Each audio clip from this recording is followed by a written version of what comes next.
Dans le monde d'aujourd'hui, nous nous sentons souvent isolés des autres en raison de la technologie, des médias sociaux et des crises mondiales. Il est donc plus difficile de nouer des liens significatifs avec les gens. Le stoïcisme est une philosophie qui peut nous aider à comprendre et à changer nos habitudes de choix d'un partenaire pour la vie. Il ne se concentre pas sur l'amour romantique, mais sur l'amour rationnel. Dans cette vidéo, nous allons voir comment utiliser les principes stoïciens pour trouver quelqu'un qui est compatible avec vous à un niveau profond. Avant de commencer, assurez-vous d'être abonné à la chaîne et d'activer la cloche de notification afin de ne manquer aucun contenu stimulant. L'idée du coup de foudre est un mythe répandu par les histoires et les films romantiques qui décrivent souvent l'amour comme une expérience soudaine et émotionnelle, principalement basée sur l'attirance physique. Ne laissez pas votre esprit ou les tendances sociales vous tromper avec cette illusion. L'amour n'est pas quelque chose qui jaillit de nulle part. Ce n'est pas une chose scintillante que l'on trouve et que l'on saisit comme un trésor. En général, il doit être entretenu avec soin. Il exige des efforts constants, une loyauté inébranlable, de la patience, du temps et, surtout, de la confiance. C'est pourquoi le véritable amour peut être déchirant lorsqu'il est brisé, en particulier en cas de trahison. Il est essentiel d'apprendre à distinguer le véritable amour de l'obsession et de la simple attirance physique. Lorsque nous mélangeons ces concepts, les relations peuvent devenir néfastes et le processus d'abandon d'une personne devient une tâche ardue. Cette confusion peut causer de graves dommages émotionnels.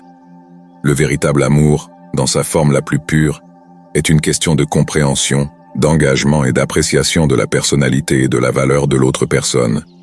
Il s'agit de respecter et de chérir non seulement la personne que votre partenaire est aujourd'hui, mais aussi celle qu'il est en train de devenir.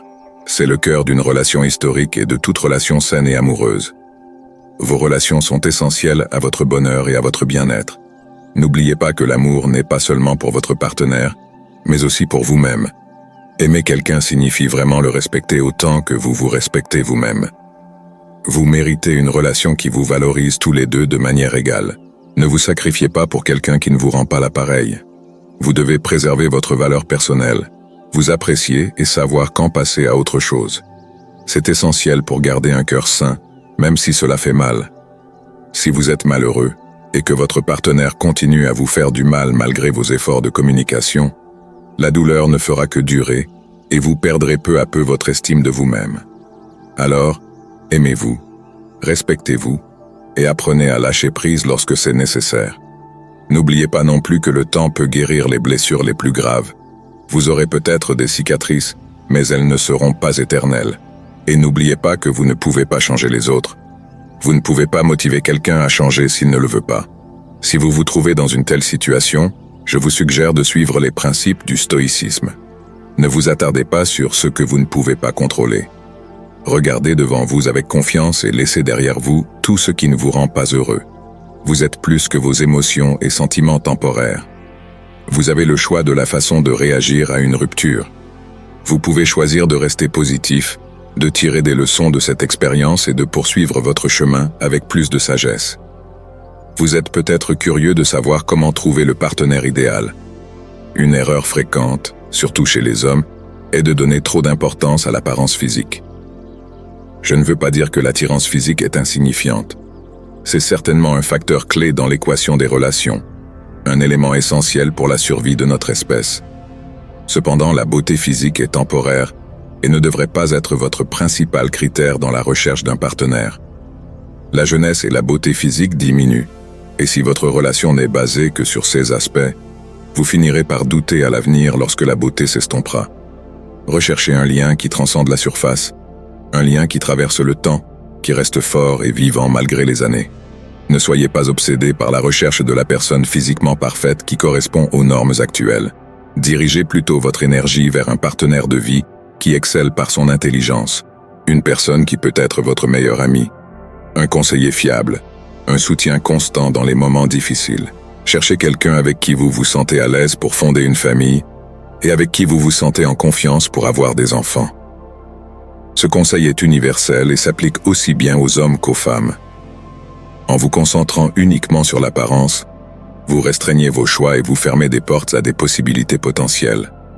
Ne vous fixez pas sur une seule personne, surtout si elle ne montre aucun intérêt pour vous. Parfois, Nous nous investissons dans des personnes qui ne nous rendent pas l'appareil, ce qui nous fait perdre un temps précieux et renoncer à une partie de notre essence dans le but de gagner leur approbation. Selon la philosophie ancienne, nous devrions apprendre à accepter ce qui échappe à notre contrôle, et nous ne pouvons certainement pas modifier ou contraindre les sentiments de quelqu'un à notre égard. Rappelez-vous qu'il y a beaucoup de gens dans le monde, et qu'un rejet signifie simplement que la personne en question n'a pas pu apprécier votre véritable potentiel et la valeur que vous pouvez offrir. En réalité, vous ne perdez rien. Un refus peut être un signe d'inadéquation que vous ne remarquez peut-être pas sur le moment, mais que le temps vous aidera à comprendre et dont vous serez même reconnaissant. Ne vous découragez donc pas, persévérez. De nombreuses personnes dans le monde apprécieront et admireront sincèrement votre authenticité et votre potentiel. Ce que je veux dire, c'est qu'il y a plus d'une chance. Rappelez-vous que chaque non que vous recevez vous rapproche un peu plus du oui qui transformera votre vie. Si vous êtes arrivé jusqu'ici dans cette vidéo, c'est que vous voulez vraiment améliorer votre relation avec vous-même et avec les autres. Vous êtes en train de faire quelque chose d'extraordinaire pour vous-même et votre bien-être. Terminons maintenant cette vidéo par quelques derniers conseils. Faustine, la fille de l'empereur Antonin le Pieux, n'était pas seulement l'épouse de Marc Aurèle, mais aussi sa partenaire dans la vie, sa confidente et son égale à bien des égards. Ils formaient l'un des couples les plus influents et les plus admirés de l'histoire romaine.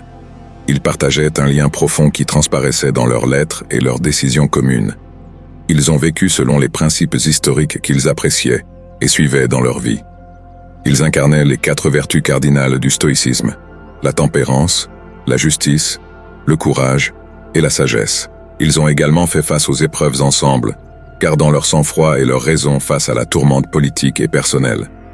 Marc Aurèle, en tant qu'empereur, devait faire face à la perte de plusieurs de ses enfants et au fardeau que représentait la direction de l'Empire romain. Il comptait sur Faustine pour lui apporter réconfort et soutien. Leur relation n'était cependant pas à l'abri des difficultés et des scandales. Des accusations ont été portées contre elle, mais Marc Aurèle n'a jamais perdu sa confiance et son amour pour elle. Il s'est toujours tenu à ses côtés et l'a protégée des attaques calomnieuses. Cet acte de dévouement inébranlable est un exemple de la valeur historique du courage moral, de la résistance et de la loyauté.